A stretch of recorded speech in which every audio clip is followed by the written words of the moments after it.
Olá, meu irmão, minha irmã. Eu sou o padre Jean Rafael, da paróquia São José, da região pastoral São Bernardo Centro. É com grande alegria que iniciamos nosso programa Verbum, a Palavra de Deus, da Diocese de Santo André. Programa transmitido pela TV+, por podcast, rádios e mídias sociais de nossa Diocese de Santo André.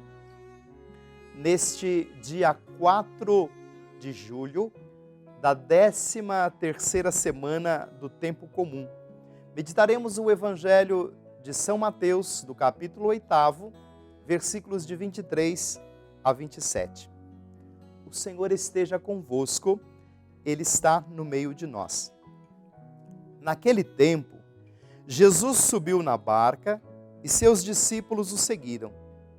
Eis que no mar houve uma violenta tempestade a tal ponto que a barca estava sendo coberta pelas ondas. Jesus, porém, dormia. Então os discípulos se aproximaram e o acordaram, dizendo: Senhor, salva-nos, estamos morrendo.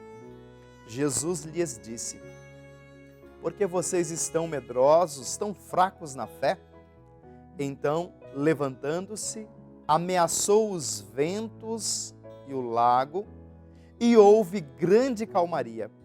Os homens ficaram espantados e diziam: quem é este, a quem e até os ventos e o mar obedecem?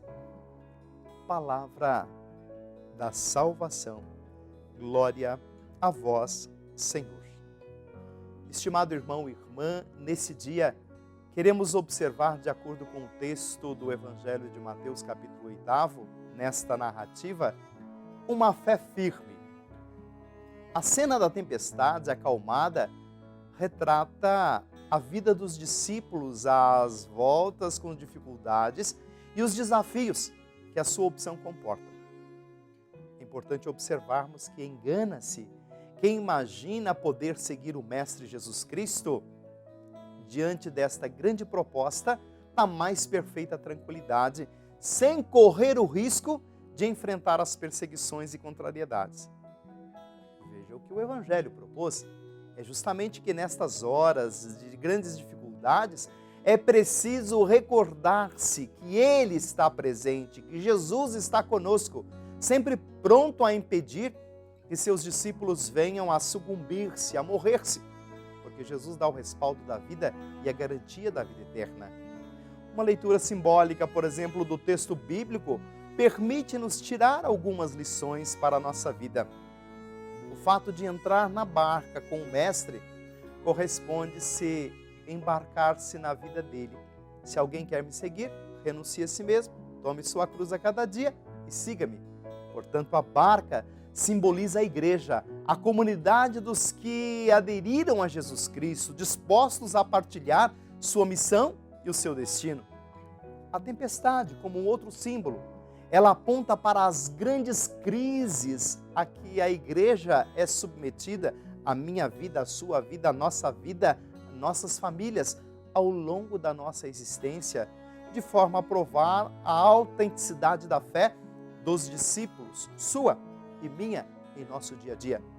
O grito desesperado, por exemplo, dos discípulos assemelha-se às súplicas constantes da igreja, carente de proteção. Por isso, Senhor, tem piedade de nós. Veja que a abundância do mar apontada para a paz, que só Ele pode dar à sua igreja, é o grande convite à nossa autenticidade de fé. Uma paz, porém, não isenta de toda a sorte de provações, pois seguir Jesus é acolher um caminho arriscado e tormentado, porque tantas vezes vamos resvalar com os problemas e as dificuldades, com a vida que remexe, que às vezes cria, estabelece bagunças, gera crises e às vezes dá vontade de afastar-se de tudo, porque sentimos que estamos morrendo. Mas o grande convite, irmãos e irmãs, sem uma fé sólida, o discípulo não tem como perseverar no Evangelho seguindo Jesus Cristo. é sentir-se de fato diante desse grande propósito, preparado para continuar a desenvolver esta espiritualidade, a ponto de que, se preciso for, morrer pela fé. Só na fé irá encontrar uma força contínua para viver. Por isso, o grande convite de hoje, diante desse evangelho, para todos nós, é viver a autenticidade da fé. Por isso, irmãos e irmãs, vivamos a fé como sinal da graça de Deus. Desça sobre vós e permaneça para sempre a bênção de Deus Todo-Poderoso, Pai, Filho e o Espírito Santo. Amém.